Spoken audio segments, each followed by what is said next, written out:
habang hinihintay natin yung flight. Kasi ang flight ko is alas 11 pa ng gabi.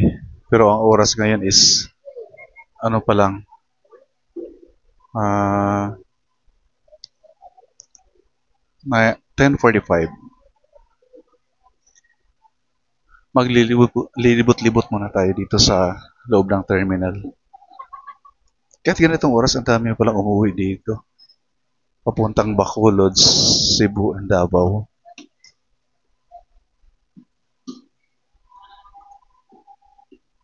Malinis naman yung kapaligiran dito. May non-stop naman yung naglilinis. Yan si Kuya, oh.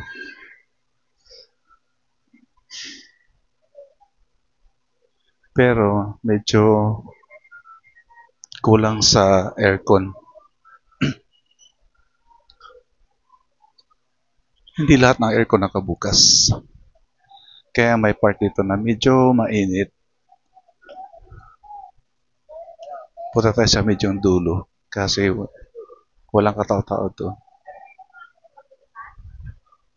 So again, this is domestic airport dito sa Terminal 2 dito sa Manila. Ayan. Ayan sa dulo, medyo walang katao-tao. Ayan, oh.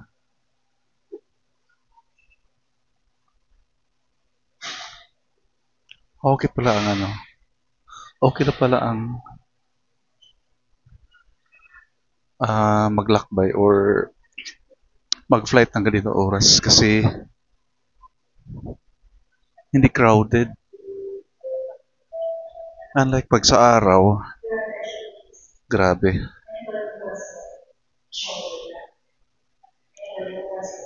So, ang flight ko is alas 11 pa ng gabi, and then nakakarating ako sa Cebu mga 1 a.m. And then 1 a.m. pagdating ko doon, hindi pa available ang Supercat or ferries going to Tagbilaran.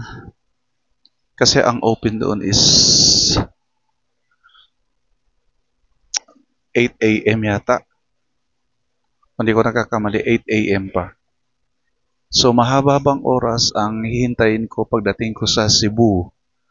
From there, maghanap-hanap akong lugar na pwedeng makuha ng video para at least malibang-libang. And then, ang plano ko is from Cebu, kagaya ng sinasabi ko, from Cebu mag-supercut ako or yung ferry.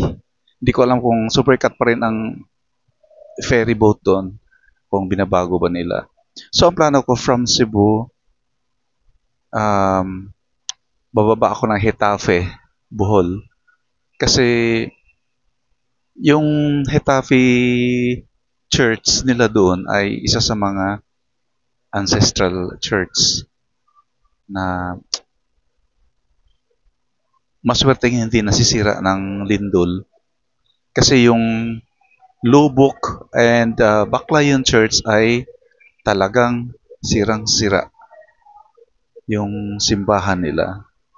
So sana makakarating ako sa Hetafe ng maaga. Or tingnan natin. Our grand reunion ng Matias Family Pulinar Clan will be on May 11. Doon sa area namin gaganapin.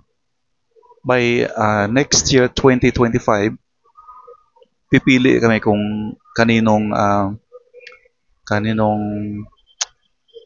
isa sa mga kamag-anak namin ang i-held ang grand reunion.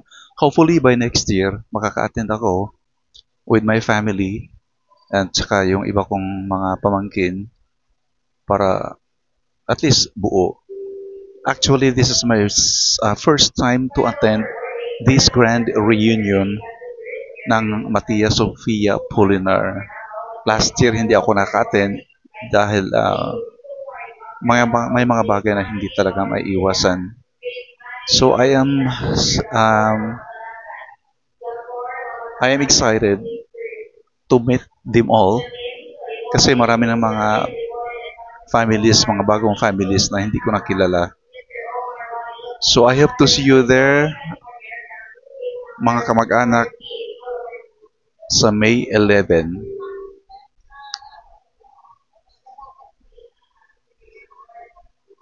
Yan, nagtatawag na sila ng mga passengers bound to Bacolod and Davao. But for my flight, again, sa 11 pa, 11 p.m. pa. Medyo matagal-tagal pa. Medyo malapit na rin pala kasi it's 10 na oras na. 10:45.